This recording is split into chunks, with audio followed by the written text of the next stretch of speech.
Good morning to all of you, my friends. I'm so pleased to be doing this. But I also want to welcome those that are live streaming, because I know there are people that are doing that today too. As Kathy said, my name is Barb Quinn. I've been a congregant here for 27 years. Along with many of you, these have been the best years of my life. A persistent spiritual narrative accompanies me, and this is what I wish to share with you today. I was introduced to religious language in my formative education at the Convent of the Sacred Heart here in Vancouver. From kindergarten to graduation in grade 12, I was influenced by the power of the Catholic Catechism, the Pope, the Ten Commandments, and the ritual language of the Church. As a very impressionable child, images of the archangels arriving to announce, "Do not be afraid," or even Jesus breathing upon the disciples saying, "Holy Spirit is with you," were gospel truths for me because my teachers were my authority. At 18, I humbly accepted how little I really knew, yet I did know inside that the Holy Spirit was a still and small voice, almost like a whisper, that I recognized. As I moved into senior school, I understood the spiritual gifts of the Holy Spirit were to comfort me, to protect me, and to guide me. I was also guided by language. In grade 12, a small group of girls were invited into Reverend Mother's private study. Her intention was to open up dialogue about how we would incorporate a religious dimension in our futures. We were constantly reminded of our school motto, "Dare to be true." But that day in particular, Reverend Mother Connolly told a story of Pierre Teilhard de Chardin. You might remember him as a 19th century Jesuit priest, a paleontologist, and a scientist who was really interested in evolutionary processes. Teilhard believed that we are not human beings striving to be spiritual. We are already spiritual beings. He was so controversial in his teachings about spiritual unity that the Pope barred him from priest work, from all his teaching and his writings. But Teilhard's story challenged authority and rebelling against the strict confines of the Catholic teachings, and it seeded a question in me about what my future might include. Suddenly, my dare to be true included passing through some stages of instability and rebellion.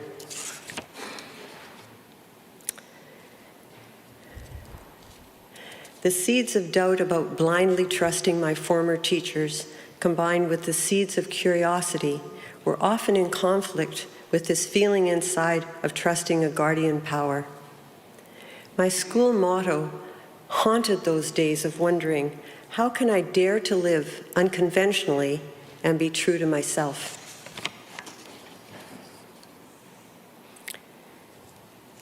Dare to be true was toughest when I was a young mother.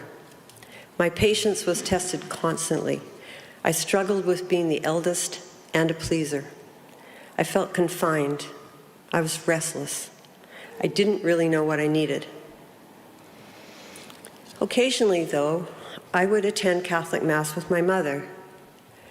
Once during this confusing time of my life, I relaxed enough to really listen to the reader, who seemed to understand the tone of Paul, the apostle. In the details of that day, I can almost hear him still reading the letter to the Galatians. Paul reminds us, the fruits of the Spirit are love, joy, peace, tolerance, kindness, goodness, faithfulness, gentleness, and self-control. I heard this reading again in a language finally that I understood.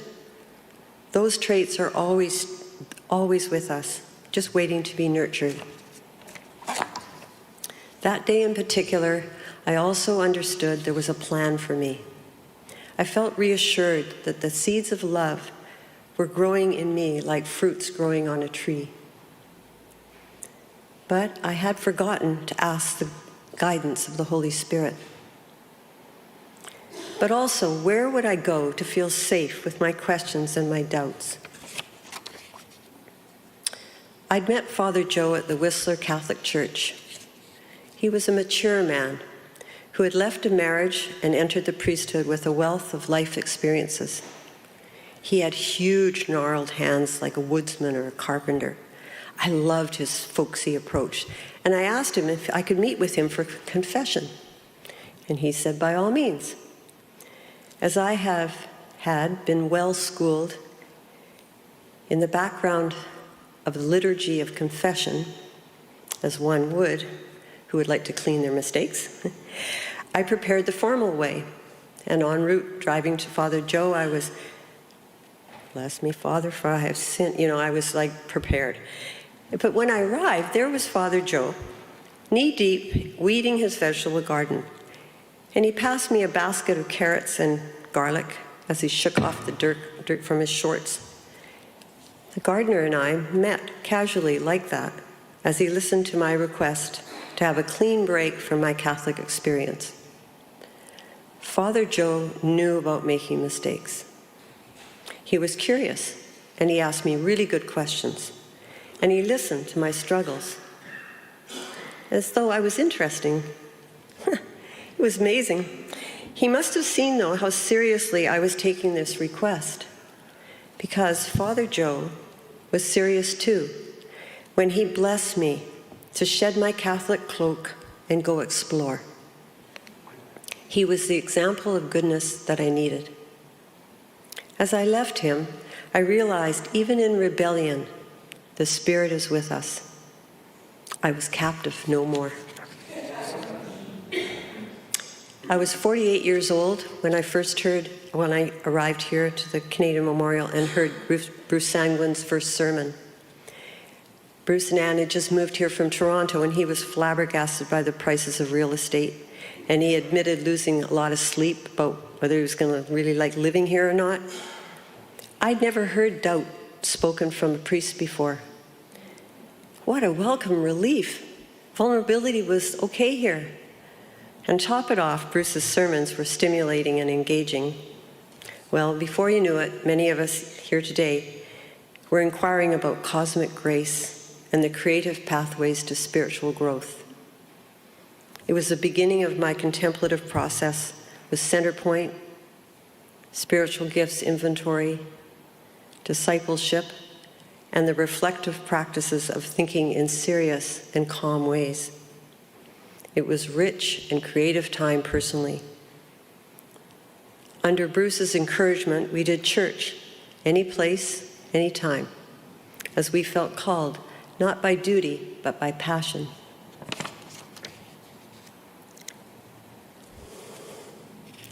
One of the wise teachers that Bruce introduced us to was Matthew Fox, an American priest and theologian. First thing I recall was his sermon on original blessing.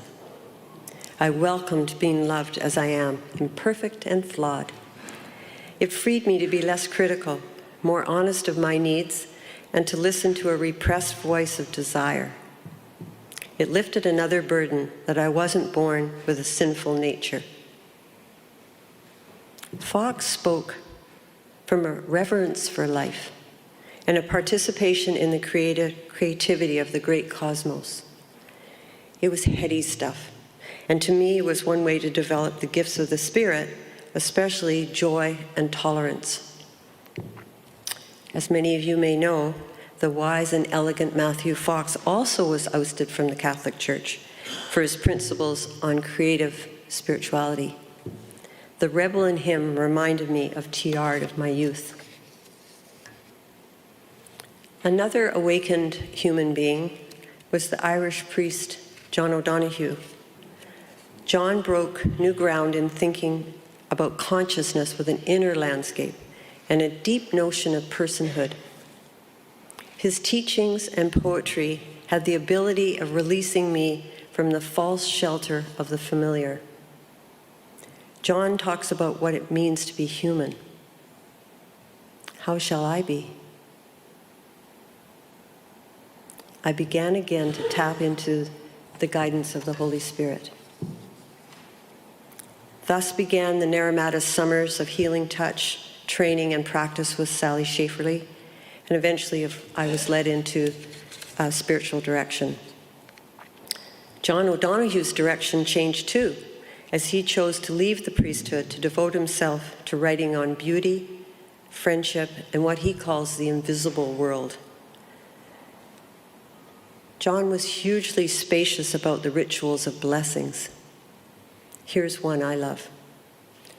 Notice the gifts the years have given you, things your effort can never earn, the health to enjoy who you want to be, and the mind to mirror mystery. Well, the greatest mystery to me is how loyal the Holy Spirit has been. She's simply waiting to participate. She's the whisper of, do not be afraid. A phrase or a single word will remind me of my interior ally with a will, a heart, a mind, and emotions just like me. She's significant in my life, mostly with encouragement. I must admit, I was terrified when Kathy asked me to speak this testimonial. It was just, no way, absolutely not doing that. But it was so immediate and so in my body that I started to think, I should examine what that was. And it was just pure terror to be up here. But underneath, I found dread. Dread at being willingly being uncomfortable up here. And also that I might stir up discomforts with any of you. And being an ardent pleaser, that was really probably the core of why I didn't want to do this. So there was this no, absolutely not way, anything happening, I'm not doing that. But then it was summer. And everybody knows how warm their summer was, sand in on my toes. I was just relaxed, and I thought, yeah, something more real was rising up. Something like almost like letting go of your training wheels and just standing forward as capable and here. So that's what happened, and this became a spiritual practice, writing this testimonial. Preparation and sharing with you has kept my ego in check. And it recalls, though, another wonderful director and friend of mine, Donald Grayston. As a teacher, Don would often ask us as students, when is a no a yes? Well, Don, today is my answer. My no became a yes. And it seems to me as though the Spirit is very unpredictable, because I didn't think I'd do this. I believe new forms of Christianity are conducive to the popularity of contemplative prayer. My intention in the 21st century is to weave the fruits of the Spirit with similar instructions we're getting from our indigenous relatives and from the Buddhists, the Taoists, the Sufis, and all the other instructions we receive through our mindfulness practice. The good news for me is that here at Canadian Memorial, we are a people open enough to the divine to be no longer pretending that God speaks only in one text or tradition.